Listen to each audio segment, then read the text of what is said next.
In Ethiopia, pilots are like rock stars. It's the coolest job you can have. And this is me at 23 years old trying to make a documentary about just that. This is kind of a director's commentary about my experience making my first solo documentary abroad, Fly Ethiopia. Now, I had made 2 science docs before this one. Here I am pretending to infiltrate CERN in Geneva. And this is me staring moodily into the middle distance. So with 2 films under my belt, obviously, I thought I knew what I was doing. Why did I go to Ethiopia? Why did I try to make a film about airline pilots? Good questions with a simple answer. I was a student at the time and I won a tiny grant to go to a developing country to tell a positive story.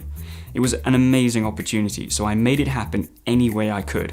That ended up being pilots in Ethiopia. My plan, if you want to call it that, was to weave this tapestry of interconnected lives stemming from the national airline and explore not just why pilots are so cool, but how Ethiopia as a nation fits into the wider world. Now, full disclosure, I totally failed to make that film, but I did make a film and I learned a lot.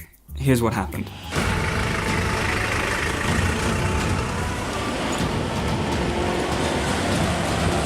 I arrive in Ethiopia with no characters and no real sense of who I'm going to talk to or what I'm going to find. What I had managed to do was get access to the airline's training academy, so I started there. The only thing I could think to do was to talk to people. By the end of my trip, I had interviewed a cabin crew, a newly qualified pilot, a more experienced pilot, and 2 teenage girls who wanted to become pilots. And I'd also spoken to a bunch of people off camera.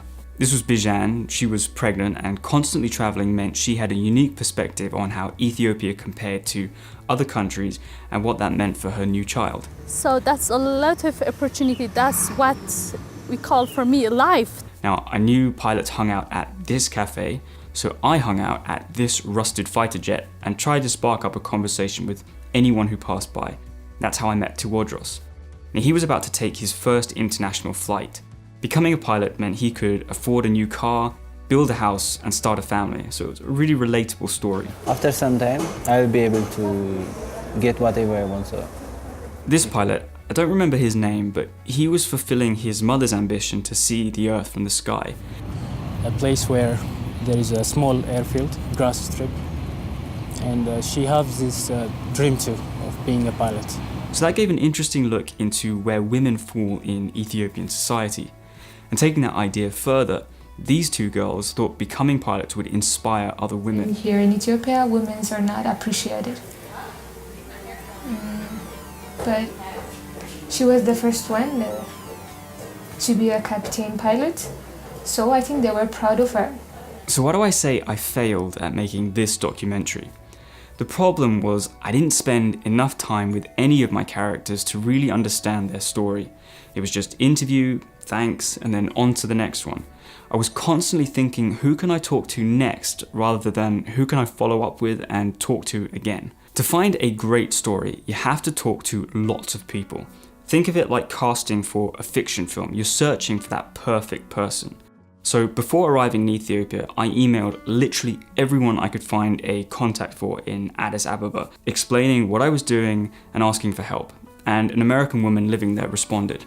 That's how I met the 2 teenagers. The American woman was friends with the teenager's cousin, so I attached myself to her and I ended up here. You can't research stories like these online. You have to go out there and find them. But once I found them, I didn't spend time with my characters to really understand them and make the story as good as it could be. And the result was the doc really only scratched the surface. You have to go and live it and be with people who are living it. That's the only way you're going to charge your film with life, and it's just not what I did. Looking back at this experience, I was stressed in Ethiopia. It was hard. I spent 3 weeks struggling to get people on camera to find their story, and honestly, the stories I found, I just didn't do them justice. But this doc was huge for me. It didn't get seen by many people, it didn't turn out how I hoped, but it was my first really meaningful challenge. And taking this on did 2 things. It expanded what I was capable of, and it made me more able to take on bigger challenges in the future. And that's what's happened. Since Ethiopia, I've filmed in Greece, South Africa, and Hong Kong. And I would never have had the confidence to take on those challenges if I hadn't thrown myself way outside my comfort zone. I heard this expression the other day, build the plane while you fly it. I take that to mean learn by doing. In other words, it's no good to wait until you're ready. Just take off, see what happens, and try and fashion some wings while you fall. I went to Ethiopia thinking I was going to make a feature doc, and I came back with a solid 5-minute film, which ended up getting into Sheffield Doc Fest, which is quite a big festival in the UK. That footage came from the one day of filming with Mescarim and Danuit.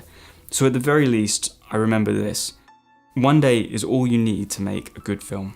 I hope briefly sharing this experience will help anyone with creative aspirations to feel inspired to go out, challenge themselves, and shoot a documentary.